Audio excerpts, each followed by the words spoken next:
4-нче тема. Коло дору. Ош тургун жайы. Колодон жасалган эмгек куралдары, тиричилик буюмдары колдонулган мезгил коло дору биздин заманга чейинки 3-нче миңжылдыкта башталып, 2-нче миңжылдыкта өзүнүн гүлдөгөн мезгилине жетип, 1-нче миңжылдыктын башталышында бүткөн. Чүй өрөөнүнүн Соккулук, Садовая кыштактары, Кочкордун Шамшы коктусунан табылган коло куралдарынын кенчи Кыргызстандын аймагында биздин заманга чейинки 12-8 кылымдарда коло дорунун өзгөчө өнүккөндүгүн айгинелейт. Болжол менен биздин заманга чейинки 5-нче миңжылдыкта Орто Азияда жез кеңири жайылып, андан эмгек куралдары жасала баштаган. Бирок жезден жасалган куралдар жумшак келип, тез мокогон. Качан гана адамдар жез менен калайдын кошулмасынан колону алууга үйрөнгөндө адамзат коомунда ири прогрессивдүү өзгөрүштөр башталган.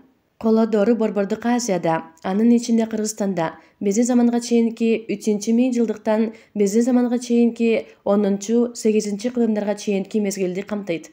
Коло доорунда Кыргызстандын аймагында эки маданият өнүккөн. Борбордук Теңир тоодо, Ысык көлдө, Чүй жана Талас өрөөндөрүндө көчмөн мал чарбачылыгы аздыр көптүр дыйканчылык, аңчылык менен айкалышып өнүккөн.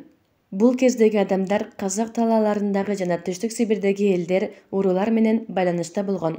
Тектеш чарбалык маданий эстеликтеринен улам алар Андронов маданиятынын өкүлдөрү делип аталып калган. Анткени Сибирдеги Ачинск шаарына жакын жайгашкан Андронов кыштагынын жанында бул маданияттын алгачкы эстелиги табылган. Бул маданияттын эң бай кенчи Кочкор өрөөнүндөгү Шамшы айылында табылган. Андронов маданиятынын өкүлдөрү Кыргызстандагы бийик тоолуу Аксай, Арпа өрөөндөрүн да өздөштүрүшкөн. Аска беттерине сүрөт тартышкан. Кол өнөрчүлөр өз алдынча кесип ээлери катары бөлүнө баштаган. Колодон канжар, найзанын, жебенин учтарын, орок, балта жасашкан. Жүндөн кездеме токуганды жана тери иштеткенди мыкты өздөштүрүшкөн. Кездемеден жана териден кийимдерди тигишкен. Археологдор Андронов маданиятындагы уруулардын бир катар турак жайларын, көрүстөндөрүн жана аскага тартылган сүрөттөрүн табышкан. Коло доорунун биздин заманга чейинки 15-18 кылымдардагы тургун жайы Чүй өрөөнүндөгү Беловодскийден, биздин заманга чейинки 12-9 кылымдарга таандык эстеликтерди Аламүдүндөн, Александровкадан, Жайылмадан жана Кайындыдан табышкан. Коло доорундагы аскага тартылган сүрөттөр бул доор жөнүндө көп маалыматтарды берет. Алар Жалал-Абад облусунун Тогуз-Тороо районунун борбору Казарман кыштагынан анчалык алыс эмес 30 гектар жерде жайгашкан Көгар суусунун батышындагы Саймалуу таш байыркы сүрөт галереясында 100 миңден ашык топтолгон. Кыргыз жериндеги Саймалуу таш бетине чегилген сүрөттөрдүн дүйнөдөгү эң чоң галереясы болуп эсептелет. Аз сандагы аскага тартылган сүрөттөр Сулайман тоосунан, Араван кыштагына жакын аскадан, Тулдул ата мазары, Чолпон ата шаарына жакын жерден, Кетмен төбө жана Алай өрөөндөрүнөн табылган. Ташка чегилген сүрөттөр Кыргызстандын 100дөн ашык жерлеринен көрүүгө болот. Бул сүрөттөр биздин заманга чейинки 3-нче миңжылдыктан баштап орто кылымдарга чейин ташка чегилип келгени аныкталган. Андронов маданиятындагы уруулар негизинен мал чарбачылыгы менен кесип кылышкан. Негизинен уйларды, койлорду, эки өркөчтүү төлөрдү кармашкан. Жылкыны өзгөчө аздектеп асырашкан. Андронов маданиятындагылар алгачкылардан болуп кымыз жасаганды үйрөнүшкөн деген божому бар. Алар малды кышкысын колго багышкан, ал үчүн тоют даярдашкан. Чочко багылган эмес.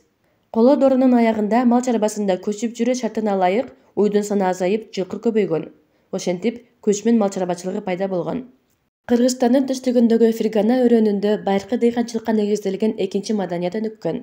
Ал шарттуу түрдө Чуст маданияты делип аталган. Наманган облусундагы Чуст кыштагында ушул маданияттын алгачкы тургун жайы табылган. Бул маданияттын өкүлдөрү буудай, арпа, таруу, сулуу өстүрүшкөн. Кол өнөрчүлүк Андронов маданиятына салыштырмалуу күчтүү өнүккөн, бирок мал чарбасы буларда негизги тармак болгон эмес. Түшүмдүү таш, коло ороктор менен орушкан. Эгинди үйдүн ичине казылган ороолордо сакташкан. Айрым ороолорго 1 тоннадай эгин баткан. Байыркы ферганалыктардын таш ороктору Ысык көлдүн үч жеринен, Чыгыш Түркстандан, Өзбекстандын түштүгүнөн кездешкен. Кыргызстанда Чуст тургун жайлары Өзгөндүн жанынан, Куршаптан, Ноккаттан табылган. Бул маданияттын Оштогу Сулайман тоосунда жайгашкан тургун жайы жакшы изилденген. Жыйынтыктап айтканда, коло доорунда Кыргызстанда металл иштетүү өздөштүрүлгөн. Көчмөн мал чарбачылыгы жана дыйканчылык калыптанып өнүккөн. Коомдук мамилелердин, өндүргүч күчтөрдүн өсүшүнүн натыйжасында коомдо социалдык жактан теңсиздик пайда болгон. Кыргызстандын түштүгүндөгү дыйканчылык кылган калктардын эң байыркы жана өзүнчө айырмалуу эстеликтеринин бири коло доорундагы Ош кыштагы болуп саналат. Ал күтүүсүз жерден 1976 ачылды.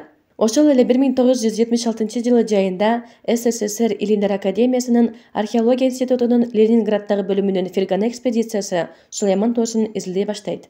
Алынган маалыматтар Ош шаарынын ортосунда жайгашкан Сулайман тоосунун чыгыш капталында чуз мезгилиндеги кыштактын сакталып калгандыгын көрсөттү.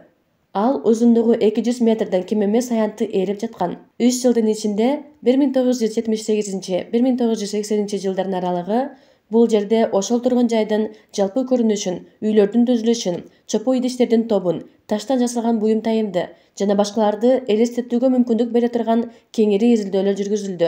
Байыркы тургун жай тоонун түштүк тарабындагы тик капталда тектир болуп жайгашкан.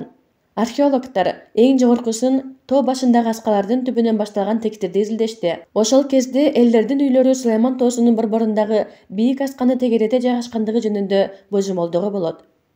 Дээрлик бүткүл тектирлерде кылымдардан бери тапталып калган жердин бетинен көптөгөн тегерек ороолор, чуңкурлар даана көрүнүп турат. Бардыгы болуп 70тен ашуун ар кыл диаметрдеги жана тереңдиктеги ороолор тазаланды. Алардын баары тең дан жана башка азык-түлүктөрдү сактоо үчүн арналган. Эки ороонун ичинен археологдор 1 килограммга жакын бир кыйла жакшы сакталган көмүр жыйнашып, радиоуглероддук анализге жөнөтүшкөн. Ленинграддагы атайын лабораторияда ошол үлгүлөр аркылуу көмүрлөрдүн күйгөн убактысын далилдешкен жана ошону менен бирге эле Ош кыштагынын жашаган мезгилин жашын аныкташкан. Ошентип Ош кыштагын чуз маданиятына таандык эң бай маданият катары эсептөөгө болот. Муну ошол ороолордон табылган көмүрлөрдү радиоуглероддук анализдөөнүн натыйжалары бекемдеди.